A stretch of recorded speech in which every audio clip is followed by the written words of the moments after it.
Our next speaker can count among his identity capital water, self-serving water, I don't know how to say that, it's fine. Professional artist, Fulbright scholar, and portfolio manager for some of the largest foundations and endowments. He left the finance industry 4 years ago this month and helped launch the Northern California chapter of Slow Money, and today leads their investor working group. He serves on the Slow Money National Steering Committee and represents Northern California in the National Slow Money Chapter Council. Last year, he led the design and launch of the Soil Trust, a slow money philanthropic revolving fund investing in slow food and farming enterprises around the country. He's also developing an economics for transition curriculum for engaged citizens and activists. Let's give a warm welcome to Marco Vangelisti. You have the clicker? I think it's up here on the podium. Okay. Well, thank you. It's really a pleasure to be here with all of you. And part of my talk has already been done by the prior speakers. That's great. I'm going to tell you the story of my personal journey from finance to slow money. So some of you might recognize this. I encountered it 25 years ago when I started studying finance. It's an efficient frontier. It's a very iconic construct of conventional finance that rests on the belief that all you need to know when you make an investment is what is the return, what is the risk, and what is the liquidity of the investment. And that's all you need to know. And the understanding is that the higher the return, the better. The lower the risk, the better. And the higher the liquidity, the better. I call this the narrow lens of finance.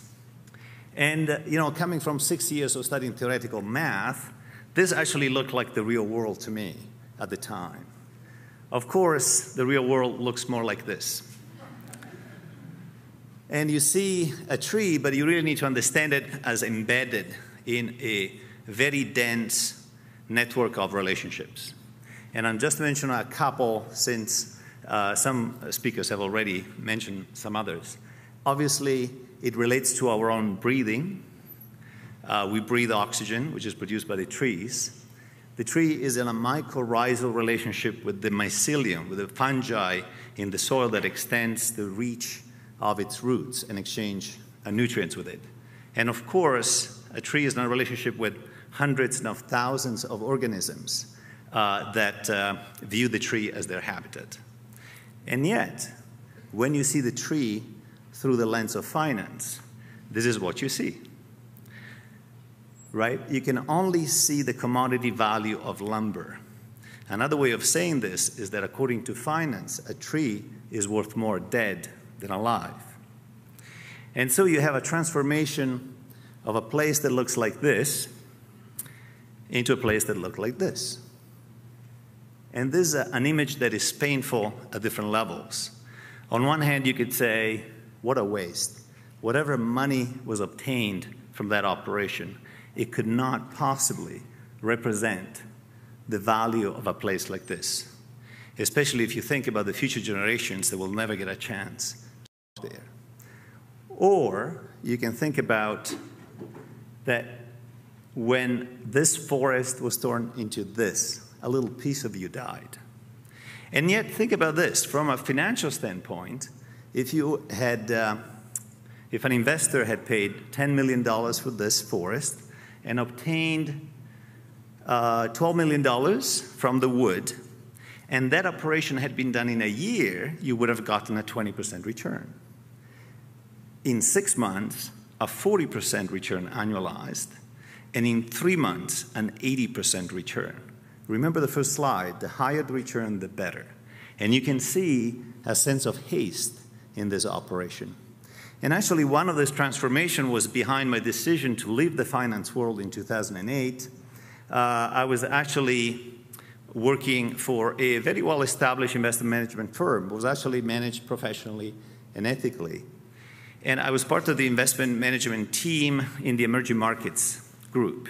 And we were managing money primarily for endowments and foundations. And I remember looking at one of the best performing stocks in the portfolio was a palm oil company in Malaysia.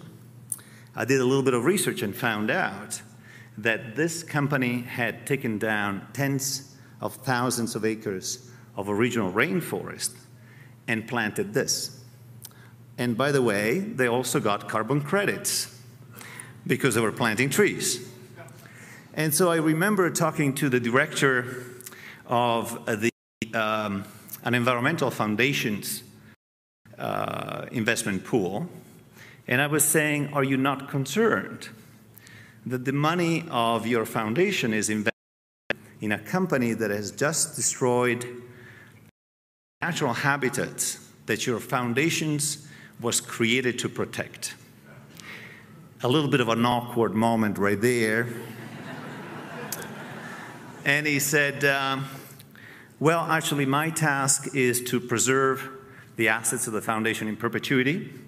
By the way, a luxury not afforded to the rainforest. And I have to generate enough return to pay for the functioning of the foundations and its programs.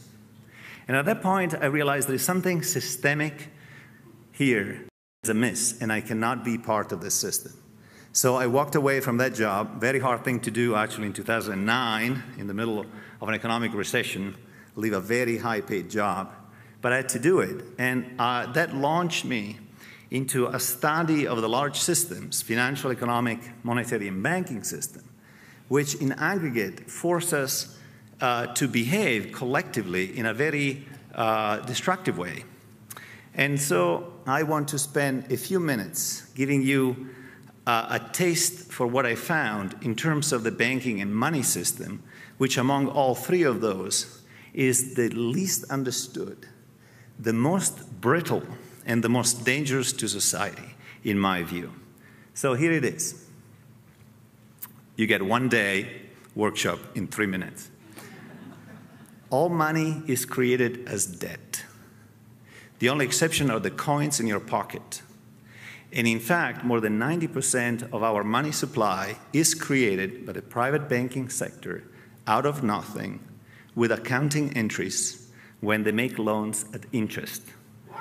Yes, this is a couple of consequences. The first one is that we do not have a permanent money supply because every time loans are repaid or defaulted upon, the money supply shrinks.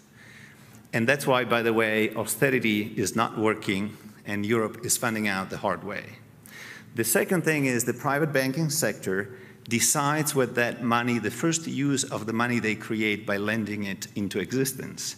And in the last 10 years, they created a big real estate bubble by lending a lot in that sector, and now they are inflating a financial assets bubble. That's why the stock market is doing very well while the economy is not.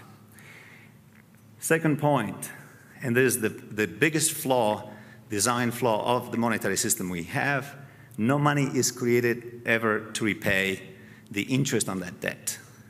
This forces us on a continuous path of growth in the economy and in our monetary base because we need to borrow more next year than this year to repay the interests. And one strategy to mitigate the inflationary pressure of an ever-expanding money supply is to convert nature into commodities and relationships into services. To understand the last point, just think about the fact that most of the child care, elder care, and food preparation 100 years ago required no exchange of money.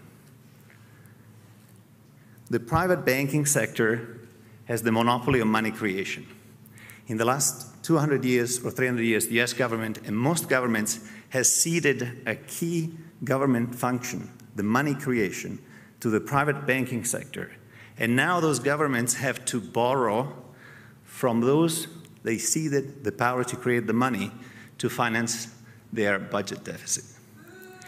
This means, by the way, that we are all borrowing our money supply and that we have to pay an interest on the money supply every year, which is a tax on the productive economy that continues to concentrate the wealth in the hands of the few. And finally, and most important, somebody has already alluded to this, Money is an agreed upon fiction. It's just a set of numbers in computers. And that is also true for investment, liquid investment capital. So if you look at this from the perspective of an alien, you would see something a little bit funny.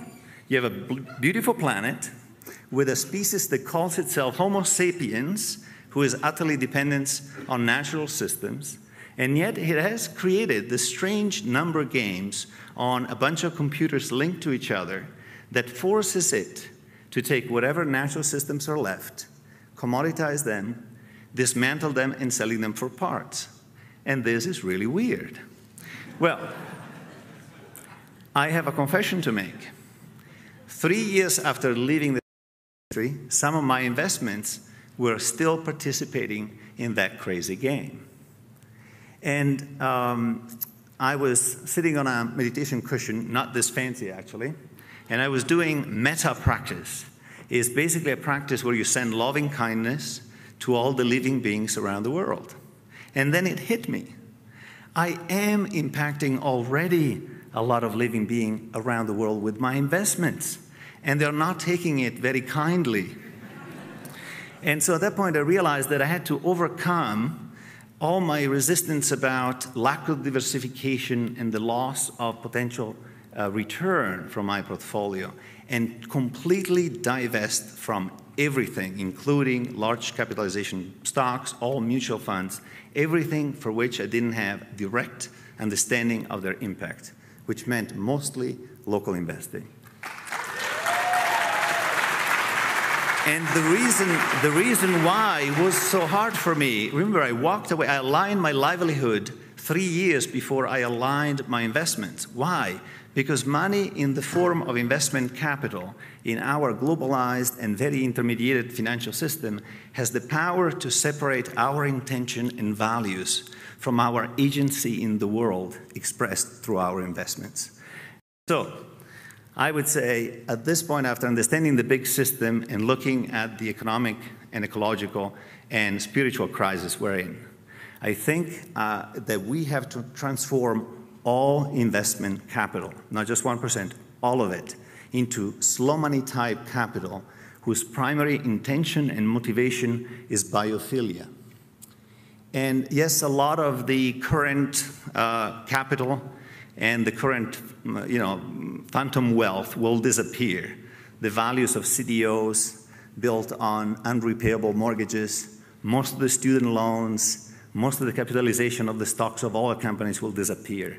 But the capital that will remain will represent true wealth if it is invested in things that create the conditions conducive to life. And the good news is that in this very room, we have enough financial resources and we have a level of awareness that can ignite the transition from funding a suicide economy to funding a life-restoring economy. And the place to start are the 25 entrepreneurs that will be presenting here tomorrow, because the selection process starting from an understanding of their contribution to the fertility of the soil, to the protection of the biodiversity, to the health of their community and local ecosystem, and to their relationship to place and culture. So what we need to do now is take all our capital and align it with our values. Would you join me in investing as if life mattered? Thank you.